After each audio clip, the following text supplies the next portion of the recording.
জয় রাধে, জয় নিতাই চৈতন্য। আশা করি সবাই খুব ভালো আছেন। আর যারা যারা এই ভগবানের কথামৃত শুনছেন আমাদের চ্যানেলের সঙ্গে প্রাত্যহিক, আপনাদেরকে অনেক অনেক ধন্যবাদ। যুক্ত হয়ে থাকুন সঠিকভাবে শাস্ত্রীয় প্রমাণযুক্ত ভগবানের তত্ত্ব, ভগবানের কথাগুলি। ইতিমধ্যে আমরা আপনাদের জন্যে শিবরাত্রির ব্রত সম্পর্কে পঞ্চোপচার পূজা পদ্ধতি, সংকল্প মন্ত্র এবং কবে পালন করবেন, কবে কিভাবে পুজো করবেন, সমস্ত পদ্ধতি আপনাদের জন্য অলরেডি দিয়েছি। অবশ্যই ডেসক্রিপশানে আপনারা সেটা চেক আউট করে নেবেন। আজকে আমরা ভগবান শিব সম্পর্কে, শিব কথা আলোচনা করব কিছুটা।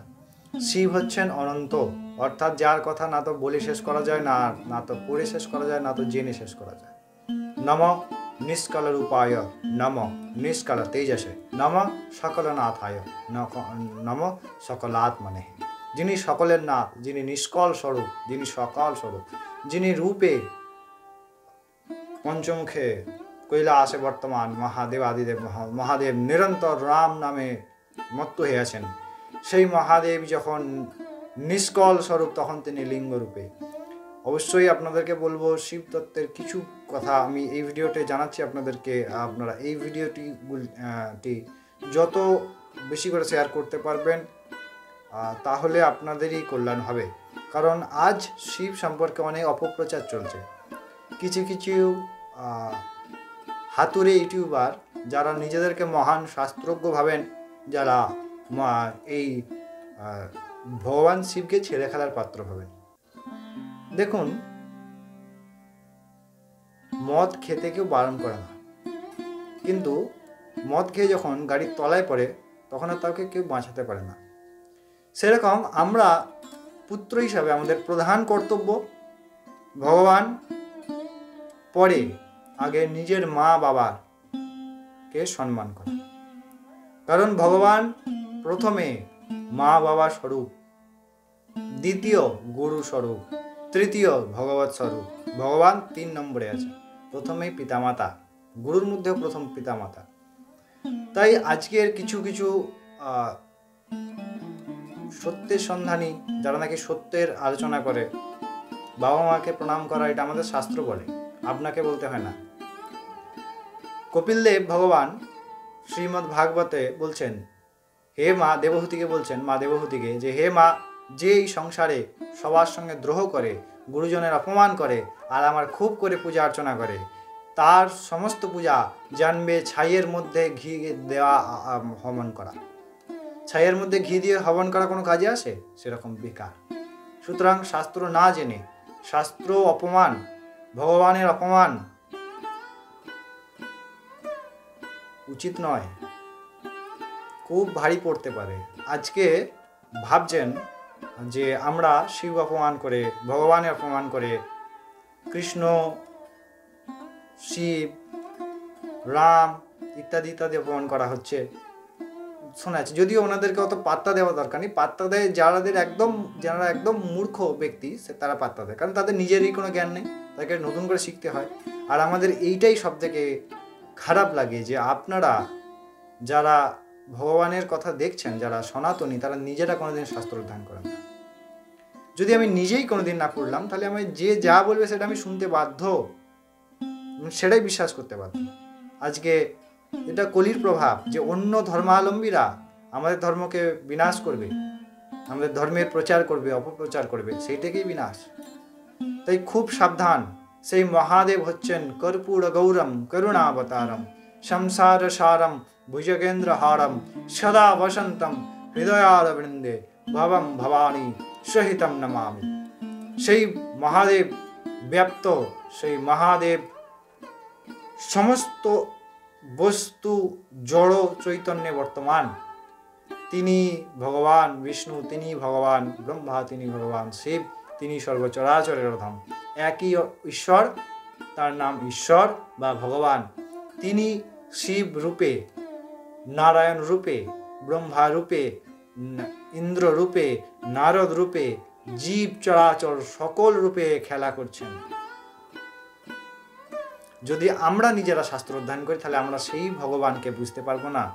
আর আজকের দিনে ভগবানের কথা এন্টারটেনমূলক হয়ে গেছে। যত বেশি এন্টারটেন করাতে পারবে, তাতে অপমান করলো কি সম্মান করলো দেখার নেই।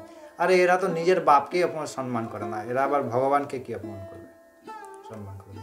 আগে নিজের বাপকে সম্মান করতে শিখ তোরা, তারপরে ভগবানকে সম্মান করবি। আর যারা এতে উৎসাহ দিচ্ছেন প্রত্যেক কর্মের অবশ্যই ভক্তব্যম কৃতম কর্ম শুভাশুভম, অবশ্যই আমাদেরকে এর ফল ভোগ করতে হবে। এই যে নিন্দা করা হচ্ছে, যদি কোনো আমরা ভালো কাজ করি তার জন্য অনুমোদক, প্রেরক, কর্তা সবাইকে তার ফল দেওয়া হয়, সৎ ফল। এবং যে অসৎকর্ম বা পাপ কর্ম করে সেক্ষেত্রে অনুমোদক, প্রেরক এবং কর্তাকে তার ফল ভোগ করতে হয় অবশ্যই ভক্তব্যম। বড় বড় সাধু মহাত্মা যারা ভগবত ভজনের নিরন্তর ব্যস্ত, তাদেরও শরীরে নানাবিধ ক্লেশ, নানাবিধ রোগ যন্ত্রণা, কেন? অবশ্যই ভক্তব্যম। প্রারব্ধ দ্বারাই এই শরীর সৃষ্টি হয়েছে, তাই অবশ্যই ভোগ করতে হবে। এই মহাদেব সমস্ত বস্তু বিশেষ এবং সমস্ত তত্ত্বের প্রধান এবং প্রধান কারক, তাই হর এবং হরিকে এক আত্মা বলা হয়। আত্মা স্বরূপ ব্রহ্ম, তাই নিষ্কল রূপে ভগবান মহাদেব লিঙ্গ। এই লিঙ্গ কোনো জননেন্দ্র নয়, এই লিঙ্গ হলো সাক্ষাৎ ভগবানের জ্যোতি স্বরূপ। নিষ্কল যা দেখা যায় না, যিনি ব্যাপ্ত, তিনি লিঙ্গ রূপে, অর্থাৎ তিনি ওই তেজময় লিঙ্গ স্বরূপে বর্তমান। তাই এইটির উপরে আমাদের বিশেষ করে নজর দেওয়া উচিত। আমরা কোনটি শুনবো সেটি ডিপেন্ড করছে আমি কি ধরনের কখন তৈরি করতে পারবো। আগে নিজে শাস্ত্র অধ্যয়ন, আমি শ্রীমদ্ ভগবদ গীতা বলার সময় একই কথা বলি যে আগে নিজে শাস্ত্র অধ্যয়ন করুন, তারপরে শাস্ত্র প্রচার করুন। না হলে অপপ্রচার করা বা অসৎ কথা বলা খুব সোজা, অপরাধ করা খুব সোজা, কিন্তু তার দণ্ডটা সহ্য করা যায় না। কিন্তু অবশ্যই ভক্তব্যম, সুতরাং পার কোনো রেহাই নাই। আর যারা এই পাপ কর্মগুলিকে দেখছেন তারা বিরত থাকুন, আপনাদের কল্যাণের জন্যই বলছি। যদি মেরুদণ্ড থাকে, যদি সনাতনী বলে নিজেকে মনে করেন, আর যদি মনে করেন যে আমরা মেরুদণ্ডহীন, কারণ আমাদের নিজের কোনো অস্তিত্ব নেই, আমায় যা বোঝাবে আমাকে তাই বুঝতে হবে। আমি যদি আপনাকে ভুল বোঝাই, কেন আপনি বুঝবেন? কেন আপনি প্রোটেস্ট করবেন না? সবাইকে আমাদের ভগবানকে রক্ষা করতে হবে। ভগবানকে রক্ষা আমরা করব না, ভগবান আমাদের সবাইকে রক্ষা করে। কিন্তু ভগবান দেখেন কে তার বাবাকে বাঁচাতে যায়, কে তার বাবাকে সেবা করে, তার বাবা তার অত্যন্ত প্রসন্ন হয়ে যান। আমরা ভগবান দেখেন কে নিজের ভাবে তাকে তার গুণকীর্তন প্রচার করেন, অপপ্রচার করেন না, তাহলে তিনি সবার কল্যাণ করবেন। না হলে তার খেলাতেই কাটা হতে হবে, মার খেতে হবে, রোগে পচতে হবে, কোনো উপায় নেই। খুব হুঁশে থাকা প্রয়োজন। তাই শিব সমস্ত ব্যাপ্ত, যিনি অভেদ, যিনি অদ্বৈত, তিনি ঈশ্বর, তিনি বিষ্ণু, তিনি শিব, তিনি সর্বত্র চরাচর, সর্বজীব এবং ভূত। আমরা নিজেদেরকে বুঝতে পারি না, তাই আমরা ভগবানকে বুঝতে পারি না। তাই সেই কর্পূর ও গৌরম, অর্থাৎ যার বর্ণনা করা হচ্ছে, যিনি কর্পূরের মতো গৌর, অত্যন্ত দীপ্তিময়, করুণার অবতার, তিনি পরম করুণাময়। ভগবান কি গ্রহণ করেন? শিব যে কোনো দেবতা যা গ্রহণ করেন না, ধুধরা ফুল, ধুধরা ফল, ভগবান তাতেই প্রসন্ন হয়ে যান। ভগবান ভাবে তুষ্ট হন, বলিতে না। ভগবান সোনার রূপও চায় না, ভগবান খুব ভোগও চায় না, দেখে যে আমার ছেলে আমায় দিয়ে খায় কিনা, সেটাই ভগবানের প্রসন্নতা। তাই সঠিক শাস্ত্র মেনে, সিদ্ধান্ত মেনে আমরা চলি, আমরা ধর্ম রক্ষা করি, ধর্ম আমাদের রক্ষা করবেন। ততক্ষণ সবাই ভালো থাকবেন।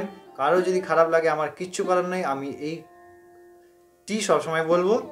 তাই আপনারা সচেতন হই, আমরা ভগবানের নাম করি, নিশ্চিত আমাদের কল্যাণ হবে। ততক্ষণ সবাই খুব ভালো থাকবেন, সুস্থ থাকবেন। জয় রাধে, জয় নিতাই চৈতন্য।